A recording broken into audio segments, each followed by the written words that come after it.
হবিগঞ্জে নিখোঁজের 5 দিন পর গর্ত থেকে 4 শিশুর লাশ উদ্ধারের ঘটনায় আটক 2। পূর্বশত্রুতার জেরে হত্যাকাণ্ড বলছেন স্বজনরা। রাজশাহীতে চুরির অপবাদে গণপিটুনিতে যুবক নিহতের ঘটনা পরিকল্পিত। অভিযোগ স্বজনদের। 2 শিশু নির্যাতন মামলায় 3 আসামির জামিন মঞ্জুরে ন্যায় বিচার নিয়ে শঙ্কা।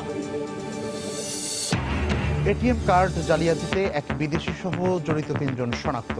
36 গ্রাহকের প্রায় 21 লাখ টাকা লোপাট। 1 সপ্তাহের মধ্যে টাকা ফেরতের নির্দেশ কেন্দ্রীয় ব্যাংকের। সহসাই কমছে না জ্বালানি তেলের দাম। সংসদে প্রধানমন্ত্রী। ঋণ শোধের পর ডিজেলের দাম কমানোর চিন্তাভাবনা। এবং যুদ্ধাপরাধী 195 সাবেক পাকিস্তানি সেনার বিচারে ইসলামাবাদের উপর চাপ সৃষ্টির দাবি। যুদ্ধাপরাধ গণবিচার আন্দোলনের। কেন্দ্রীয় শহীদ মিনারে সমাবেশ।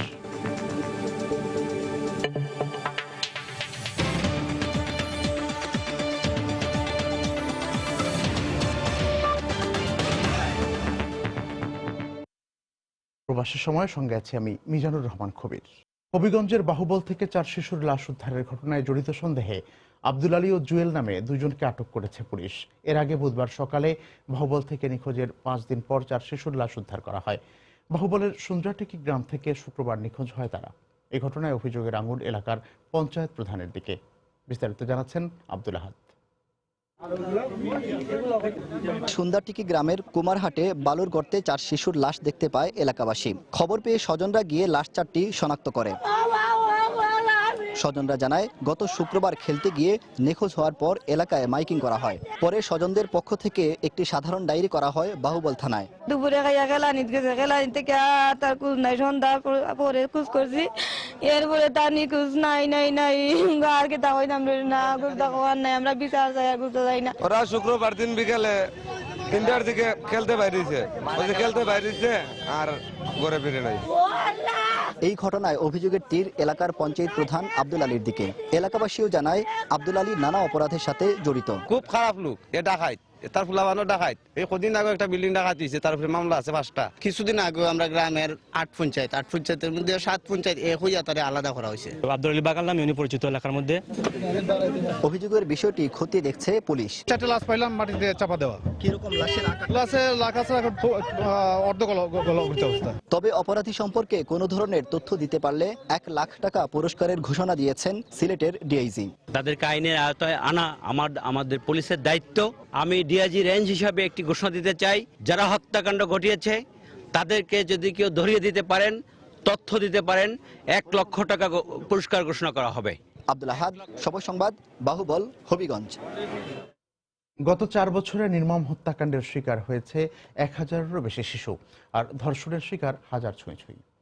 এর সঙ্গে হঠাৎ করে কয়েক গুণ বেড়ে গেছে শিশু অপহরণের ঘটনা। এই প্রেক্ষাপটে উদ্বেগ জানিয়ে এসব ঘটনার দ্রুত বিচার ট্রাইব্যুনালে নিতে মহিলা ও শিশু বিষয়ক মন্ত্রণালয়কে উদ্যোগ নেওয়ার পরামর্শ শিশু অধিকার কর্মীদের। তবে ঢালাওভাবে সব মামলা দ্রুত বিচার ট্রাইব্যুনালে নেওয়ার পক্ষপাতী নয় মন্ত্রণালয়। রিপোর্ট তাফসির বাবুর। কেরানীগঞ্জে শিশু আব্দুল্লাহর পর গাজীপুরে শিশু সুলাইমান। চলতি বছরের শুরু থেকেই অপহরণের পর হত্যার শিকার হয় বেশ কয়েকজন শিশু। বাংলাদেশ শিশু অধিকার ফোরামের প্রতিবেদনে দেখা যায় 2012 ও 2013 সালে যেখানে শিশু অপহরণের ঘটনা ছিল 128টি, সেখানে গত 2 বছরে শিশু অপহরণের ঘটনা 1 লাফে বেড়ে দাঁড়ায় 452টি। এর মধ্যে 260 শিশু উদ্ধার হলেও লাশ পাওয়া যায় 92 জনের। এদিকে গত 4 বছরে হত্যাকাণ্ডের শিকার হয়েছে 1085 শিশু, আর ধর্ষণের শিকার 976 জন। শিশুদের প্রতি এরকম সহিংসতা বৃদ্ধির প্রেক্ষাপটে উদ্বেগ জানিয়ে শিশু অধিকার কর্মীরা বলছেন, এরকম ঘটনার হ্রাস টানতে সামগ্রিকভাবে শিশু হত্যার মামলাগুলো দ্রুত নিষ্পত্তি প্রয়োজন। এই সমস্ত কেসে কিন্তু বেশি দেরি হয়ে গেলে সাক্ষী কিন্তু হারিয়ে যায়। পুলিশের কাছে এখন তদন্ত নামে কিন্তু অনেক মামলা কিন্তু অনেক দিন থেকে পড়ে আছে। একেবারে সেন্সিটিভ মামলাগুলোকে দ্রুত বিচারের আওতায় এনে কেসগুলা করা উচিত। দীর্ঘসূত্রিতা যেন না হয়, দীর্ঘসূত্র হইলেই পারে তখন এই ধরনের ঘটনার পুনরাবৃত্তি ঘটবে। নৃশংস ঘটনা প্রতিরোধে দ্রুত পদক্ষেপ নেওয়ার পাশাপাশি সামাজিক সচেতনতা বাড়ানোর উপর জোর দিয়েছেন মনোরোগ বিশেষজ্ঞরা। আমাদের সবাইকে সচেতন হতে হবে যে জিনিসগুলো আমার সমাজকে ক্ষতি করছে, আমার ব্যক্তিগত জীবনকে ক্ষতিগ্রস্ত করছে, আমার রাষ্ট্রকে ক্ষতিগ্রস্ত করছে, এখানে কোনো ছাড় দিলে চলবে না। তাৎক্ষণিক বিচারই হচ্ছে একমাত্র বিচার। অন্যদিকে শিশু হত্যা কমাতে দ্রুত বিচার নিষ্পত্তিতে একমত হলেও মহিলা ও শিশু বিষয়ক মন্ত্রী বলছেন, ন্যায় বিচারের স্বার্থেই সব মামলা দ্রুত বিচার আদালতে নেওয়া সম্ভব নয়। আমরা যদি মনে করি যে সব মামলায় আমরা দ্রুত বিচারে নিয়ে যাব, সেখানেও কিন্তু অনেক সময় প্রকৃত বিচার না পাওয়ার সুযোগ থাকে। কারণ হলো ঘটনা সত্যতা বা মিথ্যা থাকতেই পারে, সেই বিষয়গুলো আর বুঝার অনেক সময় সুযোগ হয় না। আর যে বিষয়গুলো নিয়ে ব্যাপক প্রচারিত হয়, সঠিক তথ্য আসে, তখন দ্রুত বিচারে সেটা নিয়ে যাওয়া সম্ভব হয়। তিনি বলেন, শিশুদের প্রতি সহিংসতার ঘটনাগুলোতে মন্ত্রণালয়ের পক্ষ থেকে যথাসম্ভব মনিটরিং করা হচ্ছে। সহায়তা করার জন্য যা যা করণীয় করবেন। তাফসির বাবু, সময় সংবাদ, ঢাকা।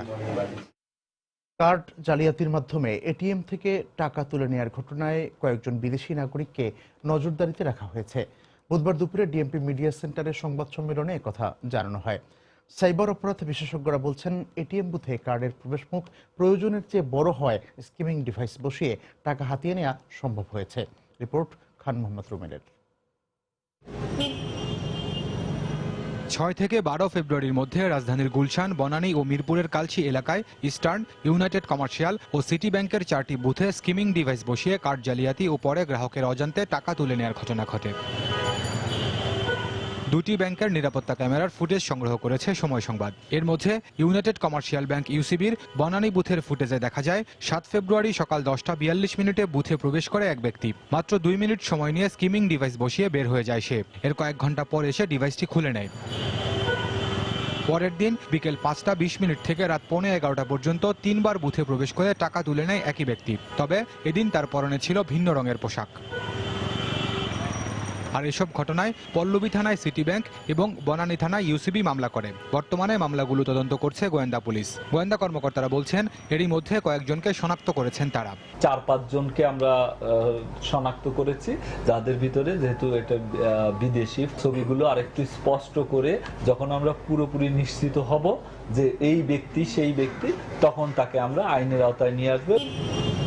এদিকে সাইবার অপরাধ বিশেষজ্ঞরা বলছেন, এটিএম বুথে কার্ডের প্রবেশ মুখের নির্দিষ্ট একটি ব্যাসার্ধ থাকার কথা, কিন্তু যে বুথগুলোতে জালিয়াতির ঘটনা ঘটেছে সেগুলোর ব্যাসার্ধ অনেক বেশি ছিল। ফলে সহজেই কার্ডের প্রবেশ মুখে স্কিমিং ডিভাইস বসাতে পেরেছে অপরাধীরা। আমরা যে এখান থেকে কার্ডটা প্রবেশ করাই, সে কার্ডের প্রবেশ মুখে একটা ব্যাস আছে, যে ব্যাসটা ডিফাইন করা থাকে মেশিনে। তো আপনি যদি অনেক বড় আকারের প্রবেশ মুখটা করেন, তাহলে এই কার্ডের প্রবেশ মুখের সম্মুখে আপনি আরেকটা চিপ ইজিলি বসাতে পারবেন, যে চিপের মাধ্যমে আপনার যতগুলো কার্ড ব্যবহার হবে সমস্ত কার্ডের তথ্যগুলো কপি করা যাবে। এখন কি ওইভাবে ক্লোন করা হয়েছে? হ্যাঁ, এখন এটা এইভাবে ক্লোন করা হয়েছে, এছাড়া অসম্ভব স্কিমিং করা এতগুলো কার্ডে। সাইবার অপরাধ বিশেষজ্ঞরা আরও বলছেন, ব্যাংকের লোকজনের যোগসাজশ ছাড়া এই জালিয়াতি সম্ভব না। তবে পুলিশ কর্মকর্তারা বলছেন, ব্যাংকের লোকজনের জড়িত থাকার বিষয়ে এখনও নিশ্চিত নন তারা। খান মোহাম্মদ রুমেল, সময় সংবাদ, ঢাকা। এটিএম জালিয়াতির ঘটনায় 36 জন গ্রাহকের 20,60,000 টাকা হাতিয়ে নিয়েছে প্রতারক চক্র। বুধবার বিকেলে বাংলাদেশ ব্যাংক কার্যালয়ে 56টি বাণিজ্যিক ব্যাংকের কর্মকর্তাদের সঙ্গে বৈঠক শেষে একথা জানান বাংলাদেশ ব্যাংকের মুখপাত্র শুভঙ্কর সাহা। এর আগে বুধবার বিকেল 3টায় ব্যাংকগুলোর প্রতিনিধিদের নিয়ে বৈঠক করেন কেন্দ্রীয় ব্যাংকের এই কর্মকর্তা। বৈঠকে ব্যাংকগুলোর প্রতিনিধিদের উদ্দেশ্যে তিনি বলেন, আগামী 1 সপ্তাহের মধ্যে ক্ষতিগ্রস্ত গ্রাহকদের ক্ষতিপূরণ দিতে হবে। এ ধরনের অপতৎপরতা রোধে ব্যাংকগুলো আন্তঃসংযোগ ও সচেতনতা বাড়ানোর পরামর্শ দেন তিনি। পাশাপাশি ব্যাংক কর্মকর্তা এবং নিরাপত্তা কর্মীদেরও সতর্ক হওয়ার আহ্বান জানান বাংলাদেশ ব্যাংকের মুখপাত্র।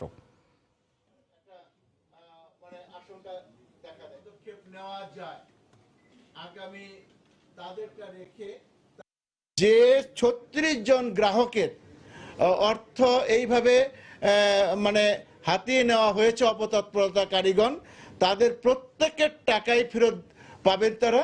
স্ব ব্যাংক আসলে জানিয়েছেন যে তারা তাদের কাস্টমারকে আগামী সপ্তাহের মধ্যেই টাকা ফেরত দিয়ে দেবে এবং আগামীকাল ইস্টার্ন ব্যাংক বাংলাদেশ ব্যাংকে তাদের যে 22 জন গ্রাহকের টাকা খোয়া গেছে তাদেরকে যারা এখানে আসবেন তাদেরকে সেই ক্ষতিপূরণটা দিয়ে দেবে। সহসাই জ্বালানি তেলের দাম কমানোর কথা ভাবছে না সরকার। বুধবার সংসদে প্রশ্নোত্তর পর্বে প্রধানমন্ত্রী শেখ হাসিনা একথা জানান। তিনি বলেন, বিশ্ববাজারে যখন তেলের দাম বেশি ছিল তখন ভর্তুকি দিতে পেট্রোলিয়াম কর্পোরেশনের প্রায় 33,000 কোটি টাকা ঋণ করতে হয়েছে। এই ঋণ শোধ হওয়ার পর ডিজেলের দাম কমানোর কথা ভাবা হবে। যখন বিশ্ববাজারে ডিজেলের দাম অতিরিক্ত ছিল তখন আমরা সাবসিডি দিয়ে কম দামে ডিজেল বিক্রি করেছি। যার ফলে আমাদের পেট্রোলিয়াম কর্পোরেশনের হাজার হাজার কোটি টাকা লোন হয়ে গেছে। ইতিমধ্যে 5,000 কোটি টাকা লোন শোধ করা হয়েছে এবং আরও লোন আমাদের শোধ করতে হবে। তাছাড়া বিভিন্ন ট্যাক্স রয়েছে, ভ্যাট রয়েছে, সেগুলো আমাদের পরিশোধ করতে হবে। এখনও প্রায় 15-16 হাজার কোটি টাকা আমাদেরকে এইগুলি শোধ করার অপেক্ষায়। এতদিন যে লোনটা নেওয়া হলো ডিজেল কেনার জন্য, সেগুলি যখন পরিশোধ দিতে হবে, যখন আমরা শোধ করে দেব, অর্থাৎ এই ধার দেনা শোধ করার পরে প্রয়োজন হলে আমরা দাম কমাবো। আসন্ন ইউনিয়ন পরিষদ নির্বাচনে আওয়ামী লীগের প্রার্থী মনোনয়ন বিষয়ে দলের মনোনয়ন বোর্ডের সভা অনুষ্ঠিত হয়েছে। বুধবার সন্ধ্যায় গণভবনে সভার সভাপতিত্ব করেন আওয়ামী লীগ সভাপতি প্রধানমন্ত্রী শেখ হাসিনা। দলের পার্লামেন্টারি বোর্ডের সদস্যরা ছাড়াও মনোনয়ন বোর্ডের সদস্যরা অংশগ্রহণ করেন এই বৈঠকে। আগামী 22 মার্চ শুরু হবে ইউনিয়ন পরিষদ নির্বাচন। প্রথম পর্যায়ে 752টি ইউনিয়নে ভোট অনুষ্ঠিত হবে। মোট 6 ধাপে সারা দেশে অনুষ্ঠিত হবে এই নির্বাচন।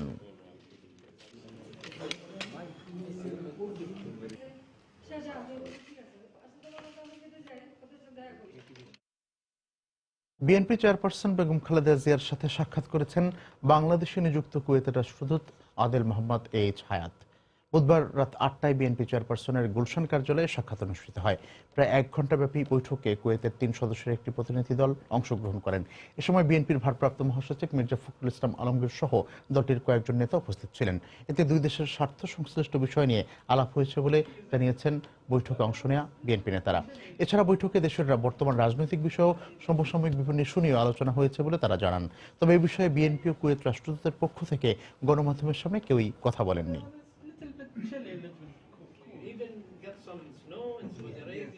যুদ্ধাপরাধী 195 সাবেক পাকিস্তানি সেনা কর্মকর্তার বিচারে কূটনৈতিক তৎপরতা বাড়ানোর আহ্বান জানিয়েছেন আন্তর্জাতিক যুদ্ধাপরাধ গণবিচারের আহ্বায়ক শাহজাহান খান। পাশাপাশি পাকিস্তানের কাছ থেকে সব পাওনা আদায়ে কার্যকর পদক্ষেপ নেওয়ারও দাবি জানান তিনি। বুধবার দুপুরে কেন্দ্রীয় শহীদ মিনারে আয়োজিত সমাবেশে তিনি এই দাবি জানান। তিনি আরো বলেন, কেবল চিহ্নিত যুদ্ধাপরাধী নয়, যারা বাংলাদেশে পাকিস্তানের চর হিসেবে কাজ করছে তাদেরও বিচারের আওতায় আনতে হবে। যুদ্ধাপরাধী সংগঠন হিসেবে জামায়াত শিবিরও তাদের মদত দেয়া সমস্ত আর্থিক প্রতিষ্ঠানকে নিষিদ্ধেরও দাবি জানান শাহজাহান খান। সমাবেশে বিভিন্ন শ্রমিক সংগঠনের নেতাকর্মীদের পাশাপাশি পেশাজীবী ও সামাজিক সাংস্কৃতিক সংগঠনের সদস্যরা অংশ নেন।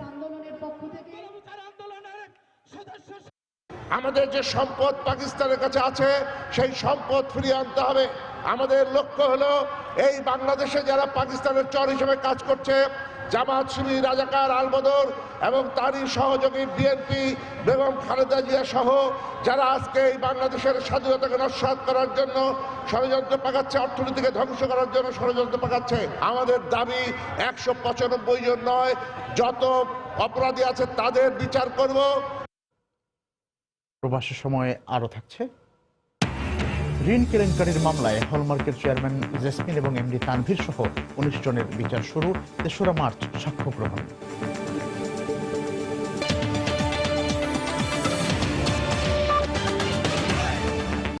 মানবতা বিরোধী অপরাধের মামলায় মৃত্যুদণ্ড পাওয়া জামায়াত নেতা মীর কাসেম আলীর পক্ষে যুক্তি উপস্থাপন শেষ হয়েছে। আগামী 23 ফেব্রুয়ারি রাষ্ট্রপক্ষের আপিল শুনানির দিন ধার্য করেছেন আপিল বিভাগ। বুধবার প্রধান বিচারপতি এস কে সিনহা নেতৃত্বে আপিল বিভাগের 5 সদস্যের বেঞ্চে শুনানি শেষে এই দিন ধার্য করা হয়। 71 হত্যা, গণহত্যা, আটক ও নির্যাতনের দায়ে 2014 সালের 2 নভেম্বর মীর কাসেম আলীকে মৃত্যুদণ্ড দেন আন্তর্জাতিক অপরাধ ট্রাইব্যুনাল। ওই মাসেই খালাস চেয়ে সুপ্রিম কোর্টে আপিল করেন কাসেমের আইনজীবীরা। তার আইনজীবী দাবি করেন মক্কেলের বিরুদ্ধে আনা অভিযোগ ভিত্তিহীন। তবে অ্যাটর্নি জেনারেল বলেছেন আলবদর নেতা হিসেবে মীর কাসেম আলী মানবতা বিরোধী অপরাধ করেছেন, যা সাক্ষ্য প্রমাণে উঠে এসেছে। আগামী 24 ফেব্রুয়ারি কাসেমের আপিল শুনানি শেষ হবে বলেও জানিয়েছেন অ্যাটর্নি জেনারেল। মীর কাসেম আলী সাহেবের কোনো সরাসরি পার্টিসিপেশন নাই। উনি কাউকে হত্যা করেছেন, কাউকে টর্চার করেছেন, এরকম কোনো অভিযোগ নাই। আলবদর বাহিনী গঠিত হয়েছিল ইসলামী ছাত্র সংঘের সদস্যদের দিয়েই। মীর কাসেম আলী ওই সময় ইসলামী ছাত্র সংঘের সম্পাদক থেকেও উনি একজন নিষ্কলুক লোক, কোনো অপরাধ করেননি, এটা মনে করার কোনো কারণ নাই। খাদ্য সংগ্রহে কোনো ধরনের অনিয়মের অভিযোগ পাওয়া গেলে জড়িত কাউকে ছাড় দেওয়া হবে না বলে জানিয়েছেন খাদ্যমন্ত্রী কামরুল ইসলাম। বুধবার দুপুরে নওগাঁয় সার্কিট হাউসে রাজশাহী বিভাগের মাঠ পর্যায়ের কর্মকর্তাদের সঙ্গে মতবিনিময় সভায় তিনি একথা বলেন। আগামীতে নতুন নীতিমালা প্রণয়ন করে আরও উন্নত মানের খাদ্য সরবরাহ করা হবে বলেও তিনি জানান। মতবিনিময় সভার পর বগুড়ার সান্তাহারে নির্মাণাধীন শীতাতপ নিয়ন্ত্রিত খাদ্য গুদাম পরিদর্শন করেন খাদ্যমন্ত্রী। নির্মাণ কাজের অগ্রগতিতে সন্তোষ প্রকাশ করেন তিনি। সিরাজগঞ্জের একটি খাদ্য গুদামও পরিদর্শন করেন মন্ত্রী। তার সঙ্গে খাদ্য বিভাগের অতিরিক্ত মহাপরিচালক বদরুল হাসান, আঞ্চলিক খাদ্য নিয়ন্ত্রক ডক্টর এস.এম. মহসিন, যুগ্ম সচিব আতাউর রহমান সহ আরও অনেকে উপস্থিত ছিলেন।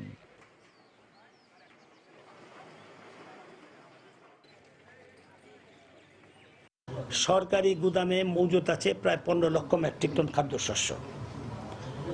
এটা অতীতের যে কোনো সময়ের চেয়ে একটা ভালো মজুত আমাদের বর্তমানে, এবং বাংলাদেশ এখন পৃথিবীর চতুর্থ খাদ্য চাল উৎপাদনের দিক থেকে বাংলাদেশ পৃথিবীর ৪র্থতম স্থান বাংলাদেশের। নিম্নমানের চাল সংগ্রহ করার ব্যাপারে কোনো অভিযোগ পাওয়া গেলে এ ব্যাপারে কিন্তু আমাদের জিরো টলারেন্স, কোনো রকম ছাড় দেওয়া হবে না। যত বড় কর্মকর্তাই হন তাকে কোনো রকম ছাড় দেওয়া হবে না। এই ব্যাপারে প্রবাসের সময়ে আরও থাকছে। রাজধানী থেকে জঙ্গি সংগঠন হরকাতুল জিহাদের 6 সদস্য গ্রেফতার। রাজনীতিবিদ ও সাংস্কৃতিক ব্যক্তির উপর হামলার পরিকল্পনা ছিল, জানালো পুলিশ।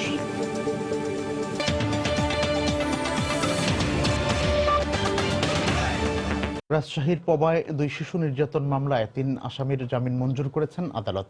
আসামিরা জামিন পাওয়ায় ন্যায় বিচার থেকে বঞ্চিত হওয়ার আশঙ্কা করছেন মামলার বাদী ও আইনজীবী। প্রকৃত আসামিকে আইনের আওতায় আনা হবে বলে জানিয়েছে পুলিশ। রাজশাহী থেকে সাইফুর রহমান রকির রিপোর্ট। মোবাইল চুরির অভিযোগে রাজশাহীর পবায় গেল শুক্রবার এভাবে শিশু জাহিদ ও ইমনকে বেঁধে রেখে 8 ঘন্টা অমানবিক নির্যাতন চালান র্যাব ও সেনা সদস্য সহ কয়েকজন গ্রামবাসী। ঘটনার পরদিন 13 জনের নাম উল্লেখ করে পবা থানায় একটি মামলা দায়ের হলেও চাঞ্চল্যকর এ ঘটনায় বুধবার দুপুরে অতিরিক্ত জেলা ও দায়রা জজ আদালত 2 ও শিশু আদালতে আত্মসমর্পণ করে জামিন পান 3 আসামি।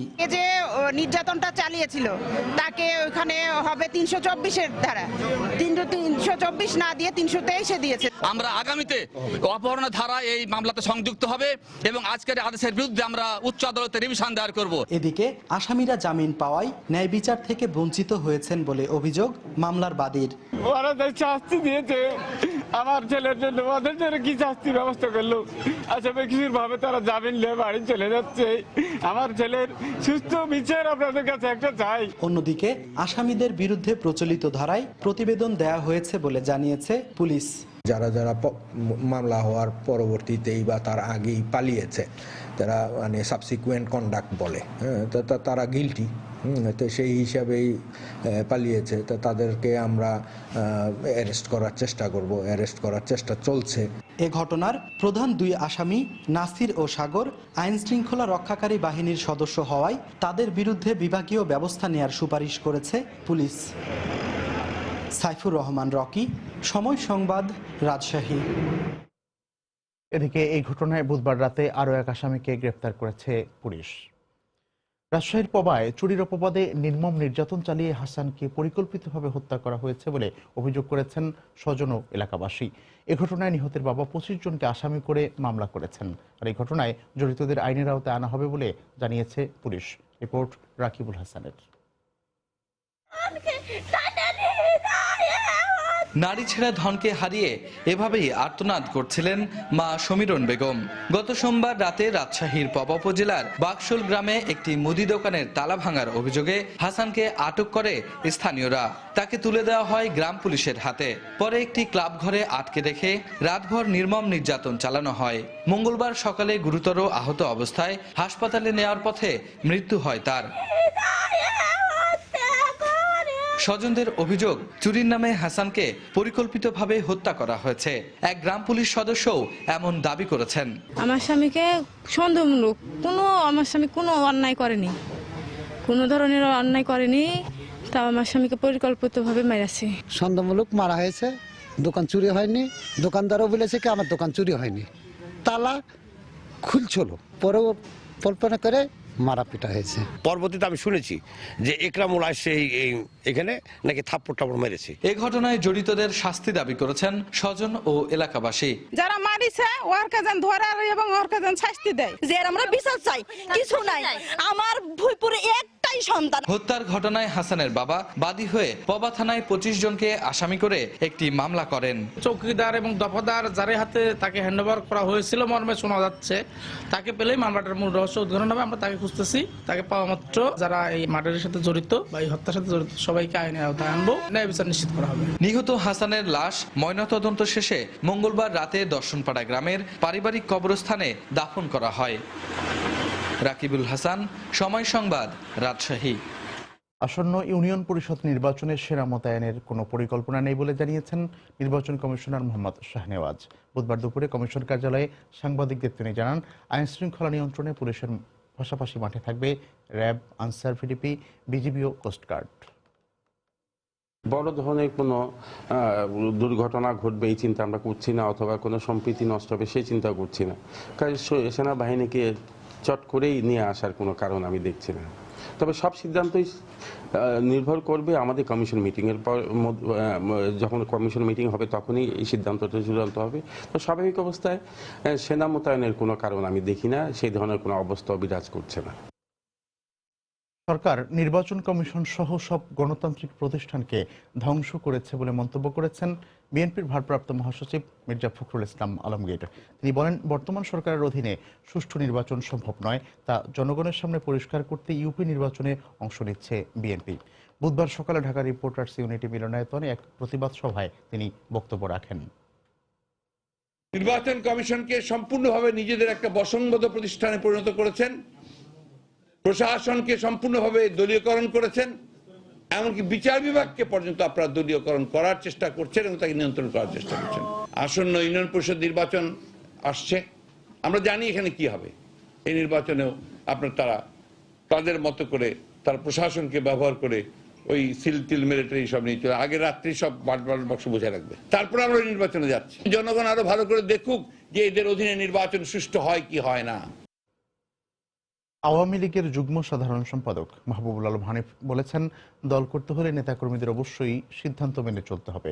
বুধবার বিকেলে ধানমন্ডিতে দলীয় সভানেত্রীর কার্যালয়ে আয়োজিত এক সংবাদ সম্মেলনে তিনি বলেন, ইউনিয়ন পরিষদ নির্বাচনে যারা দলের সিদ্ধান্ত অমান্য করবে তাদের বিরুদ্ধে শাস্তিমূলক ব্যবস্থা নেওয়া হবে। দল করতে হলে দলের শৃঙ্খলা মেনে চলতে হবে, গঠনতন্ত্র মেনে চলতে হবে, নেতৃত্বের প্রতি আস্থা রাখতে হবে। যারা যে সমস্ত নেতা বা কর্মী যারা দলের নেতৃত্বের প্রতি আস্থা রাখতে ব্যর্থ হচ্ছেন বা যারা দলের শৃঙ্খলা ভঙ্গের অভিযুক্ত হবেন, তাদেরকে শাস্তি দেওয়া ছাড়া কোনো বিকল্প নেই। আমরা মনে করি যে এবার ইউনিয়ন পরিষদের নির্বাচনে পৌরসভার এই নির্বাচনের অভিজ্ঞতার আলোকে ইউনিয়ন পরিষদের নির্বাচনে দলের সিদ্ধান্তের বাইরে কেউ যাবেন না। ঋণ কেলেঙ্কারির 2 মামলায় হলমার্কের চেয়ারম্যান জেসমিন ইসলাম এবং ব্যবস্থাপনা পরিচালক তানভীর মাহমুদ সহ 19 জনের বিরুদ্ধে অভিযোগ গঠন করেছেন আদালত। বুধবার ঢাকা মহানগর দায়রা জজ কামরুল হোসেন মোল্লা এ অভিযোগ গঠন করেন। 3রা মার্চ এ মামলার সাক্ষ্য গ্রহণের দিন ধার্য করেন তিনি। ওই দিন তাদের বিরুদ্ধে দুদকের দায়ের করা অন্য 9 মামলায় চার্জ গঠনের বিষয়েও আদেশ দেওয়া হবে। 2012 সালের 4 অক্টোবর হলমার্ক গ্রুপের এমডিও চেয়ারম্যান সহ 27 জনের বিরুদ্ধে 11টি মামলা করে দুদক। মামলায় তাদের বিরুদ্ধে 2668 কোটি 14 লাখ টাকা আত্মসাতের অভিযোগ করা হয়।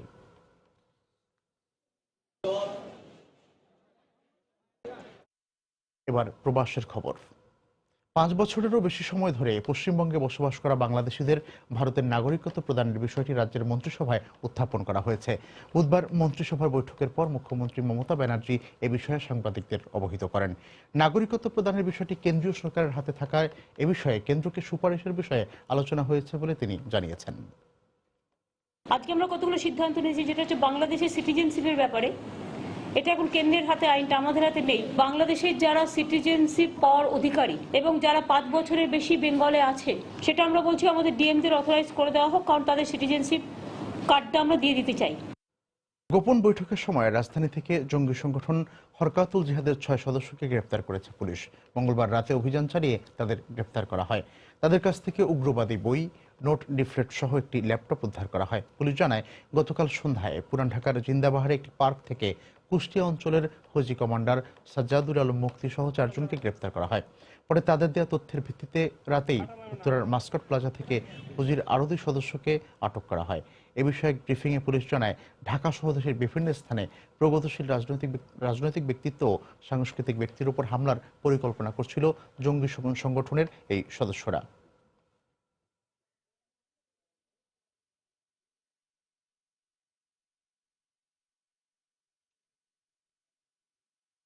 পূর্ব আক্রমণের ধারাবাহিকতায় তারা চেষ্টা করছিল সেই নতুন করে সংগঠিত হয়ে সেই ধারাবাহিকতা রক্ষা করে ঢাকা শহর সহ বিভিন্ন জায়গার যে প্রগতিশীল বা সেকুলার যে সমস্ত সাংস্কৃতিক অনুষ্ঠান হয় সেগুলোতে হামলা এবং সেকুলার ব্যক্তিত্ব যারা রয়েছেন এবং সেকুলার রাজনৈতিক দলের কিছু নেতাকে তারা টার্গেট করেছিল, সংগঠিত হয়ে তাদেরকে তারা হত্যা করবে। তো এদের ভিতরে কারো কারো এই যে আইডি যেটা অর্থাৎ বোমা তৈরির সেই প্রশিক্ষণও এদের ভিতরে কারো কারো রয়েছে।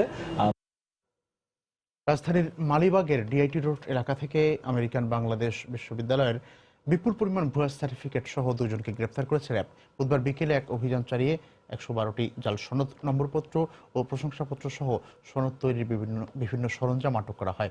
এরা দীর্ঘদিন ধরে 27টি বিভাগের জাল সনদ বিক্রি করে আসছিল বলে র্যাব জানায়। আটককৃত 2 জনের মধ্যে একজনকে 3 মাসের এবং অন্যজনকে 1 মাসের কারাদণ্ড দিয়েছেন র্যাবের ভ্রাম্যমাণ আদালত।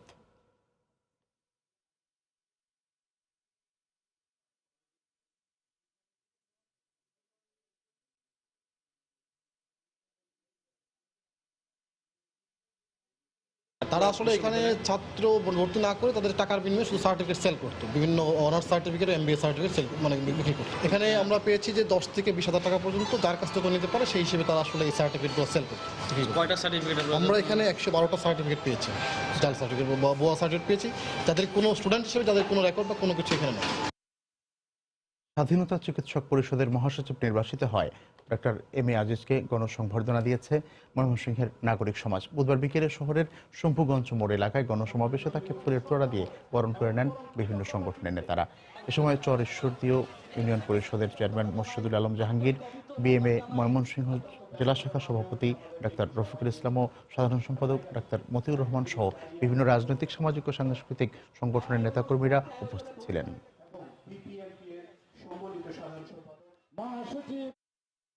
এবারে দেশের বাইরের খবর। স্থল সেনা মোতায়েন ছাড়া সিরিয়ার সংঘাত নিরসন সম্ভব নয় বলে মন্তব্য করেছেন তুরস্কের প্রেসিডেন্ট রিসেপ তাইপ এরদোয়ান। নিজ দেশের সেনা পাঠানোর বিষয়ে নিশ্চিত না হলেও এ বিষয়ে বন্ধু রাষ্ট্রগুলোর সঙ্গে এরই মধ্যে আলোচনা শুরুর কথা তিনি জানান। এই অবস্থায় সিরিয়ায় যে কোনো সামরিক তৎপরতার ক্ষেত্রে আন্তর্জাতিক আইনের প্রতি শ্রদ্ধাশীল থাকতে তুরস্কের প্রতি আহ্বান জানিয়েছে জাতিসংঘ নিরাপত্তা পরিষদ। সিরিয়ার উত্তরাঞ্চলে MSF এর হাসপাতালে, স্কুলে যে হামলা হয়েছে তাতে আসলে কারা জড়িত তা নিয়েও সন্দেহ প্রকাশ করেছে সংগঠনটি। এ বিষয়ে আরও গভীর তদন্তের কথা জানায় তারা। সৌদি আরব ও তুরস্ক সিরিয়া সংকটের পথে বাধা সৃষ্টি করছে বলে মন্তব্য করেন লেবানন ভিত্তিক সশস্ত্র সংগঠন হিজবুল্লাহ প্রধান হাসান নাসরুল্লাহ।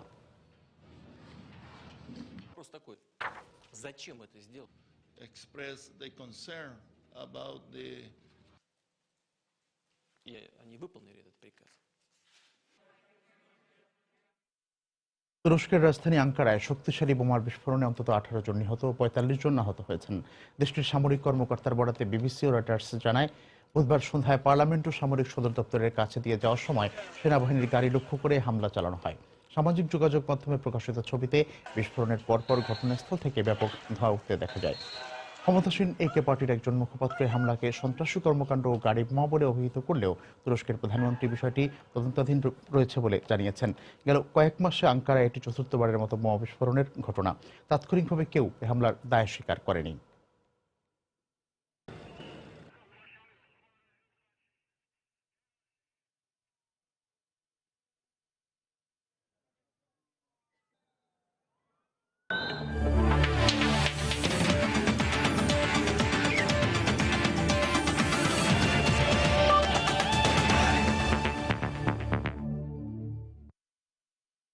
খেলার খবর।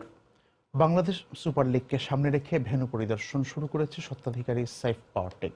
বুধবার বাফুফে ও ক্রীড়া পরিষদের কর্মকর্তা সহ একটি প্রতিনিধি দল মোট 4টি ভেন্যু ঘুরে দেখে। দেশে প্রথমবারের মতো শুরু হতে যাচ্ছে ফ্র্যাঞ্চাইজি ভিত্তিক ফুটবল টুর্নামেন্ট বিএসএল। নভেম্বরের প্রথম সপ্তাহ থেকে আসর শুরুর পরিকল্পনা রয়েছে আয়োজকদের। তাই আসর শুরুর আগে স্টেডিয়ামগুলোর অবস্থা দেখতে বের হন তারা। সকালে বঙ্গবন্ধু স্টেডিয়াম পরিদর্শন করে প্রতিনিধি দলটি, দুপুরে ময়মনসিংহ স্টেডিয়ামে যান তারা, পরে পর্যায়ক্রমে রংপুর ও রাজশাহী ভেন্যু পরিদর্শন করে এই দল।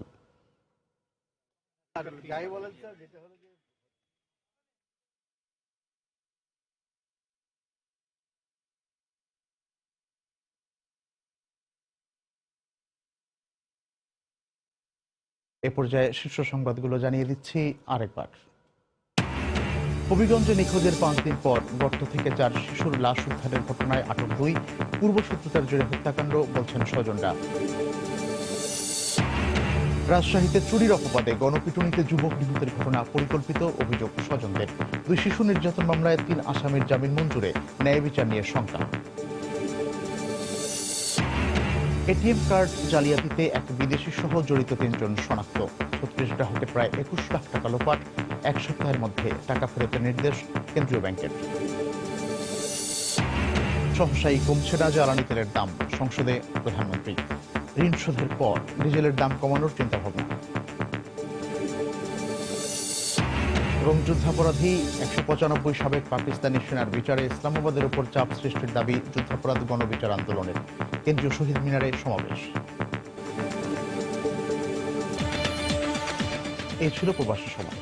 যে কোনো খবর পেতে ভিজিট করুন সময়.নিউজ.টিভি। যে কোনো বাংলা লিংক ওবিএসএ সেল নম্বর থেকে সময় সংবাদের খবর, অনুষ্ঠান সূচি জানতে এবং যে কোনো তথ্য সময় সংবাদটি জানাতে ডায়াল করুন 1644 নম্বরে। এছাড়া এইমাত্র পাওয়া খবর মোবাইলে পেতে SMS করুন স্ট্যাটাস SN লিখে পাঠিয়ে দিন 1644 নম্বরে। সঙ্গে থাকুন সময়।